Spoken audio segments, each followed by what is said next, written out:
Hi, my name is Mika. I'll be doing the interviewing today. And I guess to start it off, could you please introduce yourself by telling us your name and what you do here at UCA?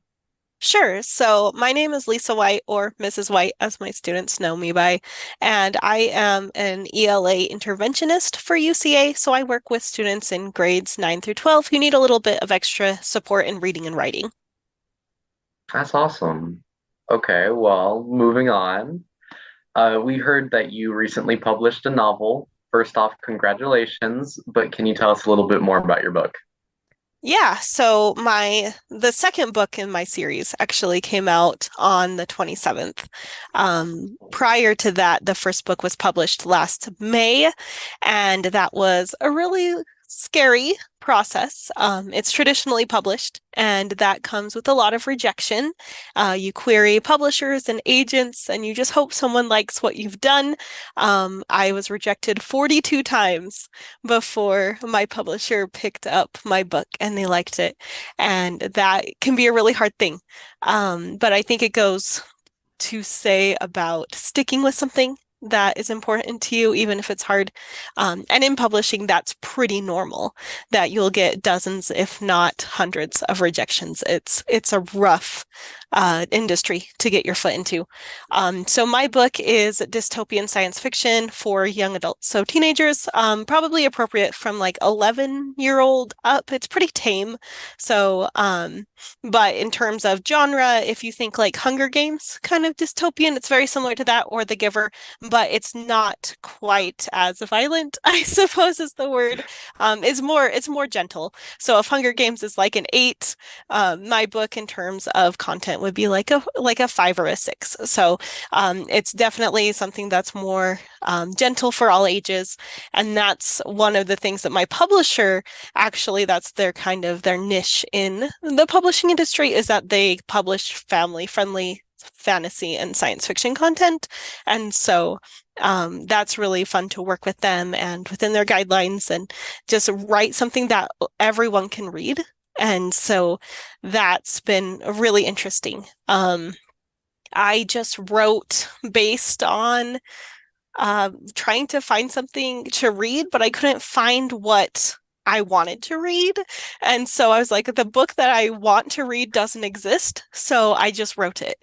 And so I think for anyone that wants to write a novel or wants to try that, that's one of the big things is write what you think is missing in your library, in your community, and then you can add to literature and to that discussion. So you kind of just took the initiative and did what you wanted because there was nothing out there. hmm And the I hope think that that's is awesome. if it's something that speaks to me, maybe it speaks to someone else too. Yeah. I think most importantly, so we can all check it out after this, what is the name of your book? First And or book, the two names. yeah. So the first book, book one, is called The Atlas Project, and Okay. it's published under a pen name, so it's just my initials, L.M. White, and then the sequel is The Atlas Sentinel, and then same pen name. Those names sound so cool. Just not reading it like the Atlas Project and the Atlas Sentinel. That sounds awesome. Well, thank you. Okay, well, I know you explained a little bit of your challenges that you went through publishing the book, but more of like, what are some more challenges that you faced trying to get the novel published? I think part of it was just being comfortable sharing my writing. Lots of authors have what we call beta readers, where you give them the rough draft or the sort of polished rough draft of your work, and they read it and then they give you feedback. And that was really scary to do because, it's your work, it's something special to you, and you don't want to hear a family member or friend tell you that it's not that great or this part needs improvement. And so that was something that was really scary at first, but that feedback was so important and so invaluable that my book wouldn't be the way it is without that feedback. And I think sometimes we can then extend that into, whenever we get feedback from a boss or a teacher or anything like that, it's like no one wants to hear that we need to improve, but it's so important and it makes for us becoming better. Because I had all of my beta reader feedback and I was able to use that, my book was accepted for publication. It probably wouldn't have been otherwise because I thought it was great. It was honestly terrible. And then, with the beta reader feedback and revisions and all of those things, we were able to get it to something that I was super proud of. And then other people enjoyed it too. I mean, I think feedback is super important as well. If I don't like when people read my writing either, like no matter what it's for, it's just like, ah, I did this wrong and this wrong, even after revising it. It's like, wow. Okay. So next up, do you have any plans to write more novels if this one's successful or if this one's not? Yeah, so we are contracted for 4 books in the series. So Oh, that's contractually, awesome. I have to write 2 more novels. That's part of the deal. And I'm pretty happy with that. The first book last September ended up being in the top 0.5% of sales on Amazon across all genres. Really? So yeah, that was pretty Wow, crazy. that's awesome. It's dropped a little bit. It's now in like the top 10% since then, but we made it to the top 0.5 one day in September, and that was really, really cool. So yeah, it's so interesting to pick up a book and see your name on it and then know that this is like something you can share with the world. And it's something I've wanted to do ever since I was a teenager. And so to be able to do it now, even though that was, 15 years ago, to be able to do it now is really, really exciting. I don't know. That's just awesome that you're going places with this. And I think it's safe to say that you love writing. And so I personally saw a webmail about a new club you're hosting. And it was something about writing a novel, but I can't remember exactly. Can you tell us more about that? Yes, so it is NaNoWriMo. So if you've never heard of NaNoWriMo, it is actually like a nationwide thing to celebrate National Novel Writing Month. That's where NaNoWriMo comes from, National Novel Writing Month. Yeah. And November is National Novel Writing Month. And so the challenge is to try to write an entire novel, 50,000 words in 1 month. And it doesn't have to be good. It doesn't have to be edited. It doesn't have to be perfect. It won't be polished, but to get the rough draft out in 1 month. So the book, my second book that just came out a week ago, that one I finished in NaNoWriMo last year. And so that one was NaNoWriMoed, we can say. And it's such a fun creative process. And it doesn't have to be pretty. And it's hard because it's about 1,200 words a day if you're writing every day. So to make sure that you stay on track. But it's a fun challenge, and I'm excited for the people who have signed up. NaNoWriMo. NaNoWriMo. That's a weird word. NaNoWriMo. That's a fun word to say though. Um, 1,200 words in one day. I bet there were some days where you probably wrote like 4,000 or 5,000 because you didn't do it every day, right? Or I might be wrong. There were, and it gets a little tiring.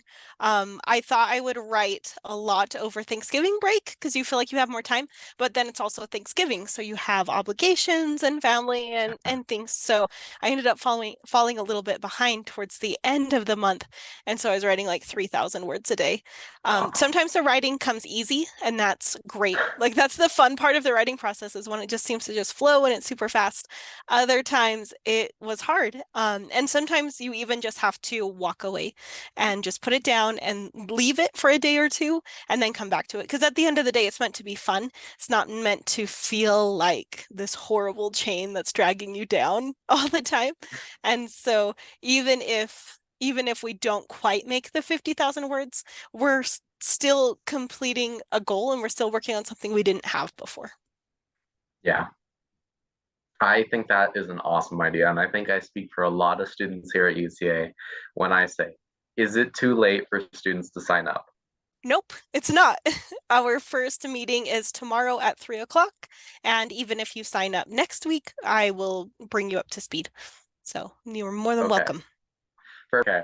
So I just want to say congratulations on being named a UCA All Star. And I wanted to say one of the reasons you were selected as a UCA All Star was the writing program that you've been doing for students. And from what I understand, they have been doing some writing to help out an animal shelter. Could you tell us more about that? Yeah, so I got in touch with the director of the South Utah Valley Animal Shelter to write blurbs about their animals. Most of the websites, if you Google any animal shelter in Utah, they'll have the animal, a little bit of information about them, but then there's like a paragraph introducing the animal to prospective adopters. South Utah Valley Animal Shelter didn't have any of them.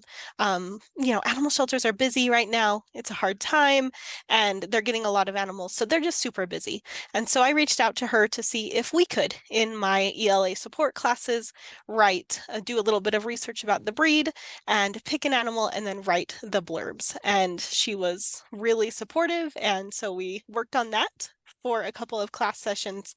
We were able to write those blurbs for specific animals in the shelter.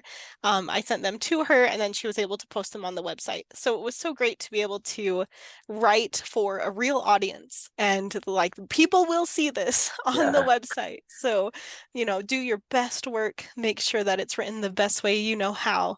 Now we have the National Honor Society students who have also picked up the project with an animal shelter. Animals are getting adopted and coming in, and so it's kind of like a revolving door yeah. all the time. And so the NHS students and the Junior National Honor Society students are picking it up as a service project, and they're continuing the project. Yeah, I know. I'm part of it, and I'd want to say it's awesome. I think that it's even more awesome that these animals that previously didn't have, like, you can go more in depth in their story and their breed and their, I don't know, personality. It's awesome. I think it gives so much more depth to the animal. Absolutely. And okay, I interrupted you, sorry. You're fine. I think one of the things that's really important when it comes to writing for something like this, for writing for the real world, is seeing like purpose. And so when we thought about these animals and prospective adopters, adopters are always looking for the animal that fits with their lifestyle, with their personality. And if they can read that, then they know if this animal will be a good fit or not. And either way, it's going to be a good benefit for the shelter. Well, you're doing so much to make UCA awesome. And I just want to say thank you for meeting with us today. We cannot wait to hear about all the other amazing things you do this year. Thank you, Mika.